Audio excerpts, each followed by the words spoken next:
Yeah, there were a lot of. I mean, there were a lot of Hispanic people there. You could tell who really respect him and his legacy. So the crowd for him was a little more responsive. Like I said, there was more jubilance to his set, but a lot of that had to do with the nature of the music, which is really, it's kind of party music, a lot of it. Yeah, and I think that, that style of music, no matter what artist is doing it, I don't know, it's, to me, almost any kind of Latin music has a certain irresistibility to it. Unless I almost haven't heard anything that you can't have fun with. Now, bad flamenco or guitar or something, I guess, is not good, but there is such a enthusiasm to it. Well, it's almost, and I don't mean to demean it, but it's almost like party music. It's made for occasions and weddings, and like one of my favorite local bands is Making Movies, and they take traditional Latin music and ingrain or put it into infuse it with rock music, and they're a Latin rock band, but yes, there's so many grooves and rhythms, and there's percussion, and you can't help but submit to that. It is pretty irresistible. That was a great show. Many great shows coming up around here, both in large and small venues, and we always like to visit about those with Tim Finn. It's our usual Wednesday sojourn every other Wednesday right here on the Arts and Lifestyle Wednesday, presented by the Exit Room of Lee Summit, and we will have more coming up next. More of Danny's Reasonably Irreverent podcast after this. Before you spend your time and money going after an MBA, ask yourself why. Is it so you can tell people you got your MBA? So you can add a line to your CV? So you can call it a CV instead of a resume? Truth is, any MBA will do that. On the other hand, if your goal is to learn how to successfully manage and grow a business with real-world insights from experienced professionals, well, consider getting your MBA from Park University.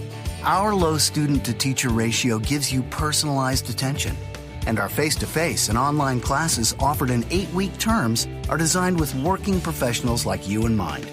No wonder the Kansas City Business Journal ranks Park University as the top MBA program in the area. Classes begin June 10th at all 4 KC area locations: Parkville, Downtown, Independence, and Lenexa. Visit park.edu to get started.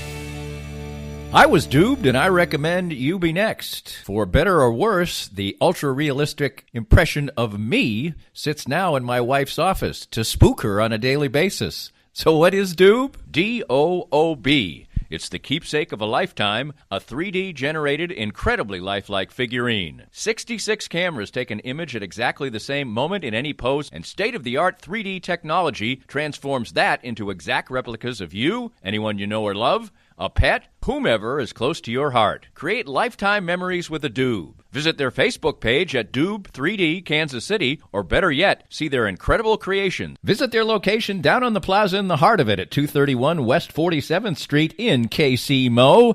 Doob, be next. For many people, a family law case will be one of the most difficult experiences in their life. The law firm of Kenneth McRae will help you through it. Personal and effective help from Ken in concert with you will develop a unique strategy for your unique case. As Ken always says, divorce can be civil law, not civil war. Licensed in Kansas? Visit McRaeLawOffice.com or call 913-972-4765. We're here with Joe Spiker, the president of Easton Roofing. And Joe, you worked for other companies in the construction industry. What inspired you to start your own company in Easton Roofing? Well, Danny, when you are working for somebody else, you oftentimes don't get to see the project through from beginning to end, and you don't get the final control over the customer experience. And I wanted to build a place where people can come and get work done on their house and not have to worry about being treated the wrong way, and get a good customer service experience start to finish. The company slogan is "Where Integrity Matters." Why is that so particularly important to you? Well, for us, what that means is treating each other with respect at work, treating our clients with respect, and making the right choice, especially when no one's looking. So when you're presented all the time as a contractor with choices that have to be made are you going to make more money on this if you cut a corner? And we just wanted to make a place and a slogan that said to our people and to whoever is our customer, we're not going to do that. We're going to make the right choice regardless of profit. Easton Roofing, where integrity matters. Back on Arts and Lifestyle Wednesday with Tim Finn on the Arts and Lifestyle Wednesday, brought to you by the Exit Room of Lee Summit. Happy to have you along, and now it's time to give you some heads-ups on great music that's coming up. The thing I like best about your lists is that I think we've mentioned this before. I think that maybe the star's fallen a little bit back in providing that type of thing, so that you just don't pick up in Kansas City Magazine your spot, or see it online later and go, oh, I wish I'd gone to that show. Mm-hmm. So it's a good thing to do. Government Mule comes to the Crossroads tomorrow, originally just kind of a side project for a couple members of the Allman Brothers. I'll get to the Government Mule themselves, but I was driving down the road the other day, and Jessica by the Allman Brothers came on, and while so familiar that it's not overplayed as much as like Brown Eyed Girl or something, but you've heard it a lot. But still, if you go a couple months without hearing it, it's such a fabulous tune. And I think the Allman Brothers, in sounds kind of funny because they are actually, the Rock and Roll Hall of Fame and all that. I think they're a little underrated. Would you agree with that? I don't know. I appreciate them a lot, so I guess I don't know people who don't much, or at least acknowledge their influence and their artistry. That's a great song, and it's an instrumental. And it occurs to me there was a time when I was listening to the radio, there would be instrumentals in the top 40. Like, I don't know that happens at all anymore. But great guitar piece, and that's the piano riff is unbelievable. Oh yeah, and that song, I heard the song Melissa the other day. What a great ballad! I mean, his voice, man, he's one of the greatest singers ever. Yeah. And even, to talk about a different era, you could actually listen to the radio, although usually you would hear it on a record, and hear 20 minutes worth of Whippin' Post, which may be, sometimes a song like that, when it goes so long, you're like, okay, come on. But I don't know if that ever happens in Whippin' Post. No, they sustain it for all it's worth. It doesn't meander, it doesn't wander. But yeah, there were the good old days of FM radio back in the 70s. The DJ could go, leave the studio, smoke a blunt, and come back, and still, the song would still be going. Yeah, but back to Greg Allman, I saw him at the Voodoo Lounge many years ago, and what a just outrageously good performer he is. And one of my favorite covers ever is what he covered Jackson Browne's song "These Days," if you can find it.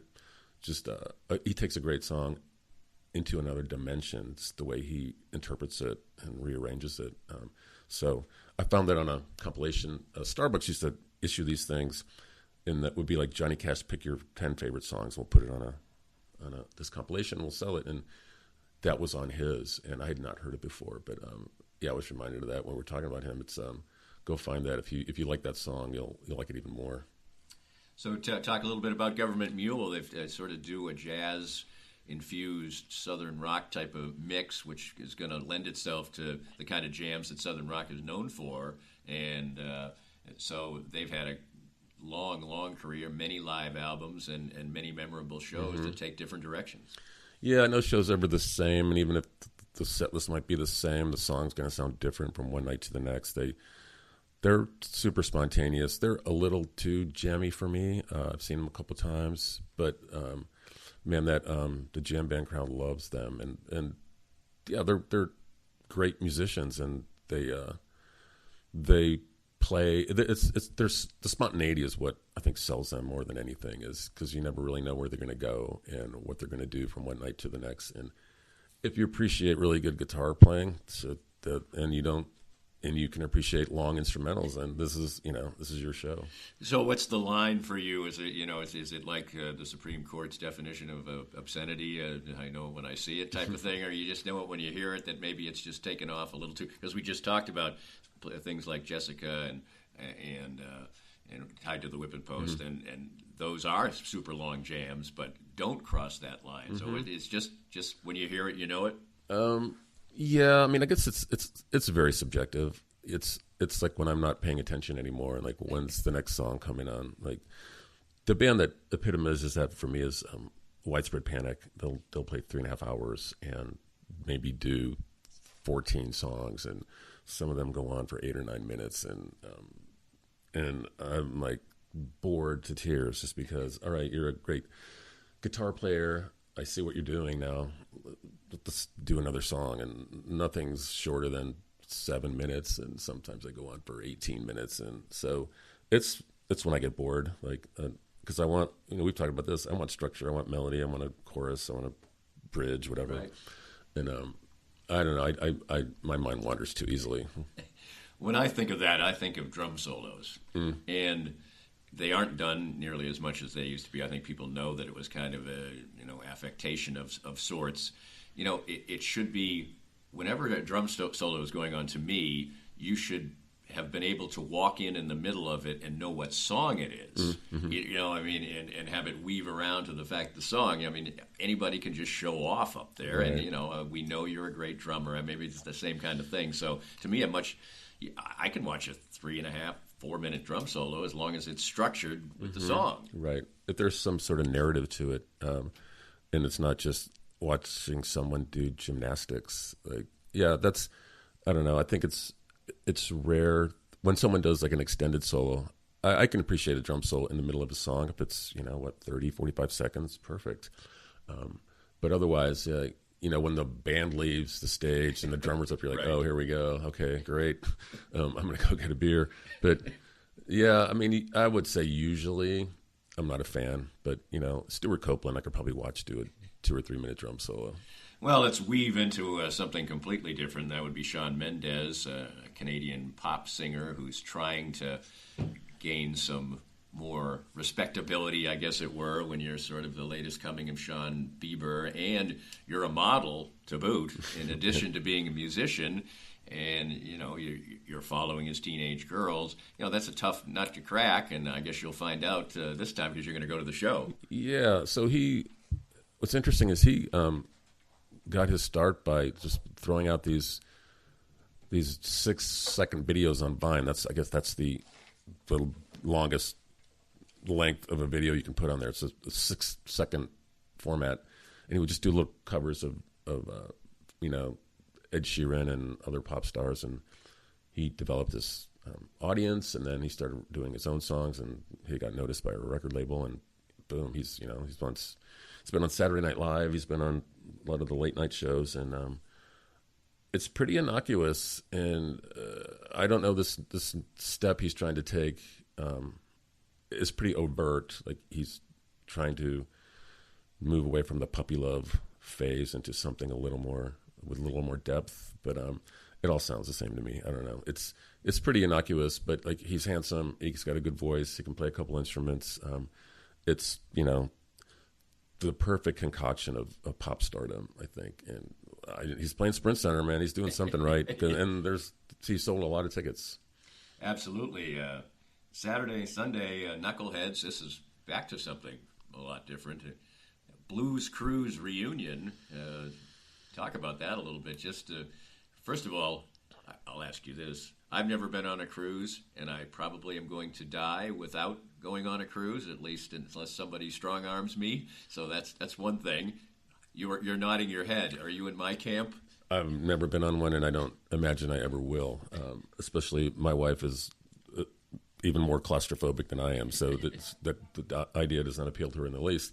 But yeah, Roger Neighbor's been doing this for a long time. He used to own the Grand Emporium. That's where he developed his relationship with a lot of the blues acts, and he had some legends in his club. John Lee Hooker played there, for instance. And Roger started doing these cruises, and this has been going on for a long time. I think I forget what anniversary it is. It's coming up anyway. So every year they do this reunion, so people who go on the cruise can get together, go to a couple shows at Knuckleheads, and a lot of the acts that have performed on the ships come up and perform. It's a good time. I've been to one of these shows, and it's just his deft way of cultivating this community who are his customers and giving them something to do off the ship. Yeah, and it's hey, we can sit here and say we don't want to do it, but these things sell out, and it's a commercial success. Right, and so over the weekend, the Bobby Rush review is going to be there. I've seen Bobby Rush; he's outrageously funny.